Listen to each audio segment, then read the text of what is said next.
Okay. I became a Christian when I was 21. ผมมาเป็นคริสเตียนได้ก็ตอนนั้นอายุ21 ปี Before I became a Christian, I wondered, is there such a thing as God? I wondered if there was a God. ก็ผมก่อนที่ผมจะมาเชื่อพระเจ้าเนี่ยผมก็วันเดอร์นี่อะไรนะคะอาจารย์ก็ไม่รู้ว่าพระเจ้าอยู่ยังไงเป็นยังไงแบบไหนอะไรเนี่ย And in America, there's a big argument. Some people say there's a God, and some people there's not a God. ในประเทศสหรัฐอเมริกาก็มีการถกเถียงกันเนาะคะว่ามีพระเจ้าหรือไม่มีพระเจ้ามีพระเจ้าหรือไม่มีพระเจ้า And one of the main points of communism is that there is no God. ก็ประเทศที่เป็นลัทธิคอมมิวนิสต์นะคะก็ไม่มีพระเจ้า Now, communism has more or less gone its way since 1990. Communism has sort of disappeared after 1990. 1990 ก็คอมมิวนิสต์แตกไปแล้ว990นะคะ1990พ.ศ. 1990คอมมิวนิสต์ก็แตกไปแล้ว Laos still says it's a communist country. ลาวใช่ไหมคะประเทศลาวก็เป็นยังเป็นยังเป็น And China says they're a communist country. ประเทศจีนนะคะก็ยังเป็นอยู่ But in Vietnam said they're sort of a communist country. เป็นนะคะเวียดนามก็เหมือนเป็นโซเชียลิสต์สังคมนิยมอะไรคอมมิวนิสต์อยู่ยังคอมมิวนิสต์อยู่ But they're really not communists.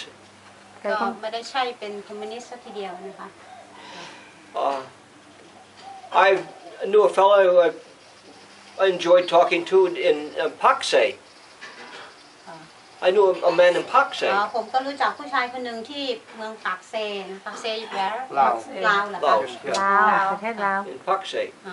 And he was raised in Hanoi. เขาได้เติบโตที่ฮานอยเวียดนามนะคะเวียดนาม And then he was educated in Moscow. แล้วก็ไปเรียนที่มาเก๊า No Moscow รัสเซียค่ะนั่นมาเก๊าที่เส้นมาเก๊าฮ่องกง And his uncle was on the Supreme Court of Laos. ก็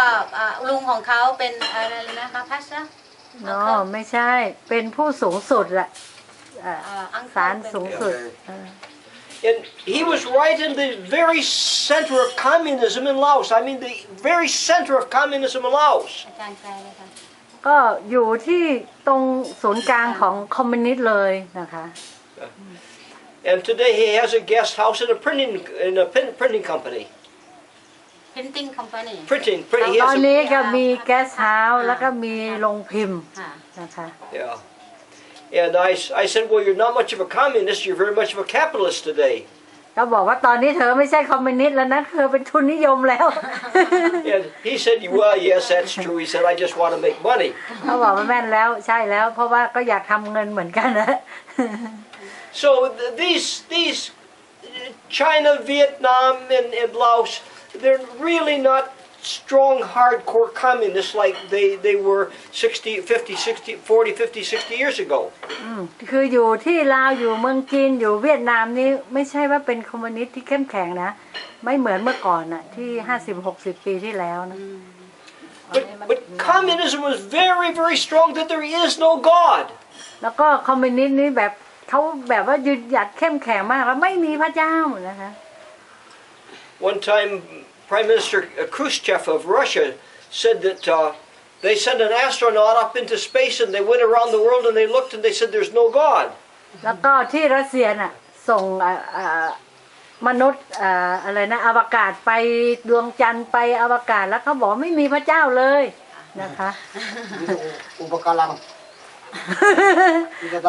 ไม่เห็นอุกกาบาต But of course that's very foolish. นั่นแหละเขาบอกว่าเหมือนมันบ้าไปเลยอ่ะ And Mao Zedong of China was a very strong communist. แล้วเหมาเจตุงเหมือนกัน ก็เป็นผู้เป็นคอมมิวนิสต์ที่เข้มแข็งมากเลยนะ เหมาเจตุงนี่นึ่งเลยแหละบ่มี เป็น เปลี่ยน หนึ่ง แปลง เลย นึ่งเลยแหละเหมาเจตุงออกมาจากอะไรนิดเหมาเจตุงก่อนหมู่อะไรคอมมิวนิสต์น่ะ Yeah. And shortly before he died, there was a very famous communist from Canada that was talking to him.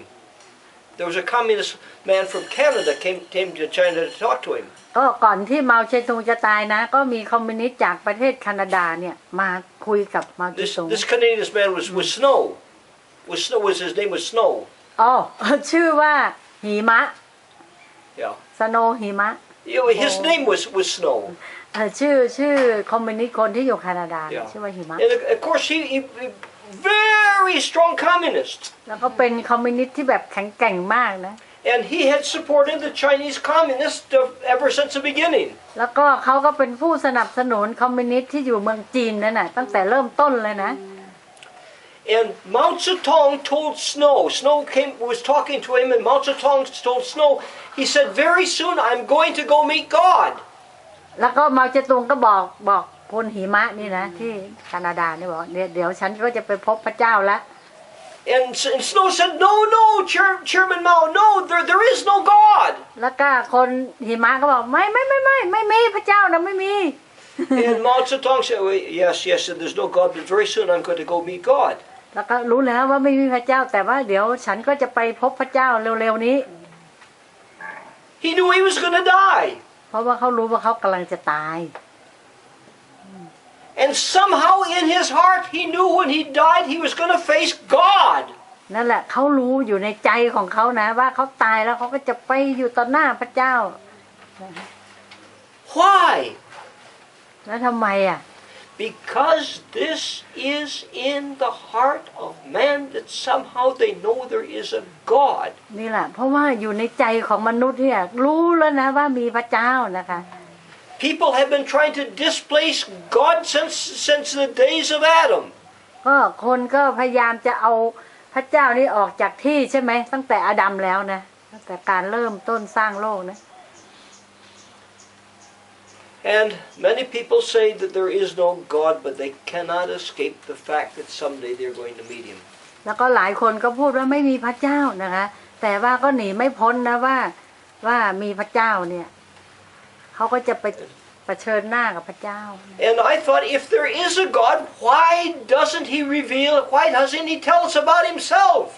แล้วทำไมมีพระเจ้าแล้วพระเจ้าทำไมไม่สำแดงแล้วไม่ได้มาบอกว่านี่คือพระเจ้านะคะ And I thought, if I was God, I would speak to the earth. แล้วถ้าอาจารย์เป็นพระเจ้าก็จะลงมาแล้วก็จะมาบอกมนุษย์ทุกคนนะว่าเนี่ยฉันเนี่ย I would say, everyone on earth. เนี่ยทุกคนอยู่ในโลกนี้ ฟัง I am God. เนี่ยฉันนี่แหละคือพระเจ้า I made everything. ฉันสร้างทุกสิ่งทุกอย่าง Believe in me. I am God. เชื่อฉันนี่ฉันคือพระเจ้า I thought, why doesn't God do it? I would. นั่นแหละแล้วทำไมพระเจ้าไม่ทำอย่างนี้อ่ะฉันก็จะทำอย่างนี้อ่ะถ้าฉันเป็นพระเจ้าอ่ะ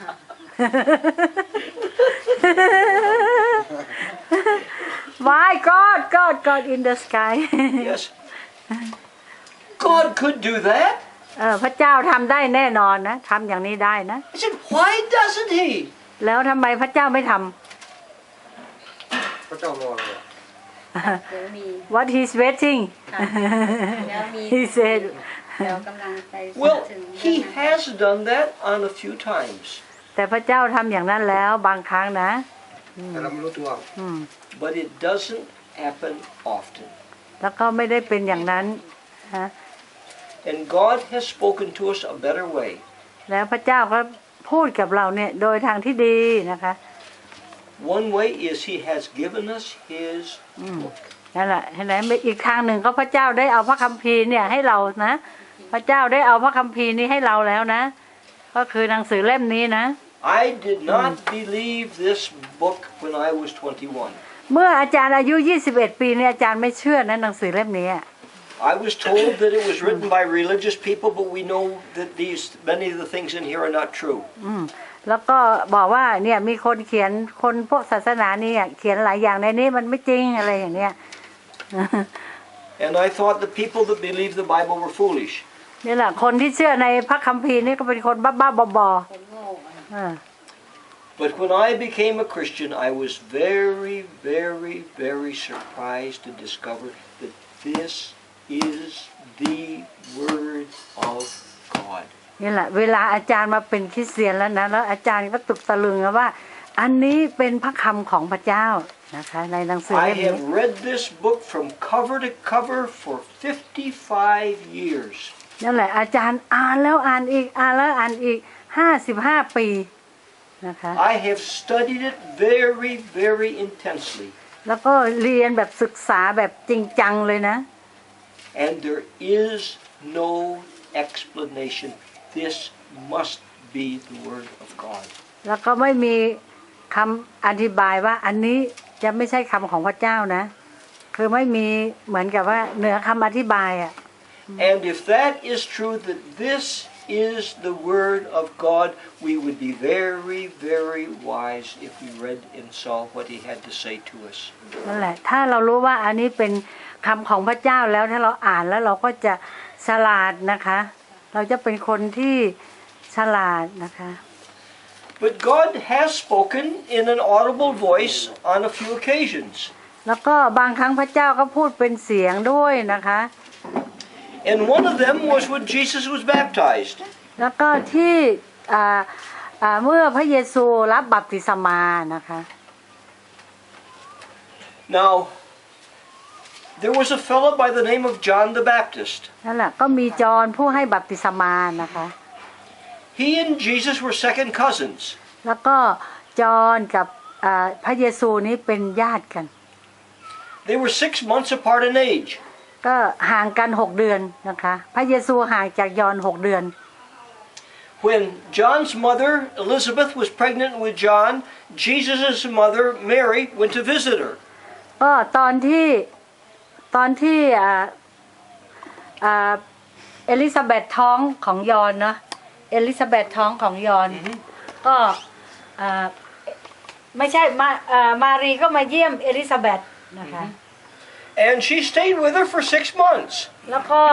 มารีก็อยู่กับเอลิซาเบธนะ6 เดือน So obviously these two boys knew each other very well. They more or less probably grew up together. แล้วก็ลูก2 คนเนี่ยรู้จักกันนะตั้งแต่วันนั้นน่ะเหมือนกับว่าได้เติบโตมาด้วยกันน่ะอยู่ในท้องนะ And when John was in his 20s, he became a very famous prophet. แล้วก็เมื่อจอห์นอายุ20นี่ก็เป็นคนที่เผยพระวจนะที่มีชื่อเสียงมากนะคะ And Jesus became a carpenter. แล้วก็พระเยซูก็กลายเป็นช่างไม้ He followed his father and he worked as a carpenter for 30 years. แล้วก็พระเยซูก็ติดตามพระบิดาของพระเยซูเนี่ยทำงานประมาณ30 ปีนะคะ Now, the reason that God had raised up John was he was the one that was supposed to introduce Jesus to the nation. ก็ที่เหตุผลว่ายอห์นเนี่ยจะต้องแนะนำพระเยซูนี่ให้ทุกชนชาตินะคะ Now, if someone is going to go someplace to speak, they always have someone that introduces them. แล้วก็ถ้ามีใครคนหนึ่งที่จะไปพูดที่ไหนก็ต้องมีคนแนะนำเขาใช่ไหม Now, if I was the Prime Minister of Thailand and I was going to speak at Maejo University, what would they do? ก็ถ้าอาจารย์เป็นนายกรัฐมนตรีของประเทศไทยแล้วก็จะมาพูดที่เมโจ้เนี่ยแล้วเขาจะต้องทำยังไง And so there's a big announcement that the Prime Minister of Thailand is going to speak at Maejo, and so everyone comes to the University of Maejo to hear him. แล้วก็จะมีการประกาศว่าเนี่ยนายกรัฐมนตรีนี่จะมาที่เมโจ้นี่มะจะมาปาฐกถาที่มหาลัยเมโจ้ใช่ไหม So thousands of people are in the auditorium in Maejo. แล้วก็มีประมาณพันคนเลยที่จะมาที่ประชุมที่แม่โจ้ I'm the Prime Minister. แล้วก็อันนี้ผมเนี่ยเป็นนายกรัฐมนตรี Where do I sit? แล้วนายกรัฐมนตรีจะนั่งตรงไหนเนี่ย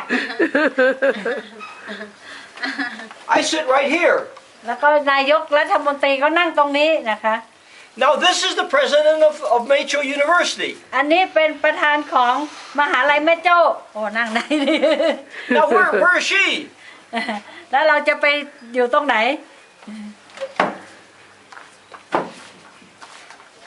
She's right here.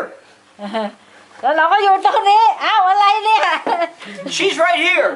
ก็อยู่ตรงนี้ Now what's she gonna do? แล้วจะทำอะไรตอนนี้ She's gonna introduce me. แล้วเราก็จะต้องแนะนำว่านายกใช่ไหม Now she says now, people, the Prime Minister of Thailand has come here to speak to us. แล้วเราก็จะบอกว่านี่นะนายกรัฐมนตรีเนี่ยจะมาประทานคาถาที่นี่นะ Now we'll have him come and speak. แล้วก็ตอนนี้เชิญนายกรัฐมนตรีเนี่ยกล่าวคำประทานคาถาได้แล้ว So everybody, ตบมือนายกแล้วใครก็จะไปนั่งไหนเนี่ยเอ้า now she sits down and I stand up. แล้วคนที่แนะนำต้องนั่งลง คนที่พูดก็ต้องยืนขึ้น Now it would not work like this. แล้วไม่ได้ทำอย่างไม่ได้เป็นอย่างนี้เนาะ Everyone is there in the auditorium. แล้วก็คนทุกคนอยู่ที่ห้องประชุมถามก่อน You can sit down. You sit down. โอเค กลับกันถ้าไม่มี I'm the ใคร Prime แนะนำ Minister. เนี่ยค่ะ ค่ะ ถ้าเขาไม่มีใคร And แนะน I come in and I say, "Hi everybody. แล้วก็สบายดีไหมทุกคน I'm the Prime Minister." ผมเป็นนายกรัฐมนตรี No, it doesn't work that way. ไม่ได้เป็นทางแบบนั้นนะต้องมีคนแนะนำ มีคนแนะน Someone introduces. ก็ต้องมีคนมาแนะนำว่าเนี่ยคือนายกนะ ำ That always happens. ต้องเป็นอย่างนี้ตลอดนะ If someone is going to come, someone has got to introduce ค่ะ them. ถ้ามีคนจะมาก็ต้องมีคนมาแนะนำใช่ไหมคะ You trade place again. อ้าว so it's the wrong way right That's all right. That's all I right. No, stand no. up you sit down I don't care. Just warm up. I can take this off. I took โอ้เข็มขัดสวย Now, อ้าวตอนนี้นายกรัฐมนตรีจะพูดแล้วนะ now, very naturally, when God was going to send His Son, He needed someone to introduce Him to the country. นี่แหละเป็นธรรมชาตินะที่พระเจ้าจะส่งพระบุตรของพระองค์ลงมาเนี่ยพระเจ้าก็ต้องมีคนที่จะแนะนำพระบุตรของพระองค์ใช่ไหม Can we trade? I hate to have two people sit behind me. อ่ะมานั่งทางนี้ Can they sit over there? ไปนั่งทางพุทธเป็นคนมานั่งทั้งหลัง ก็จะมีแสดงละคร ลงมาเลย Yeah, sit here if you want. ไปกดก่อนน้องชาย นี่ก็ได้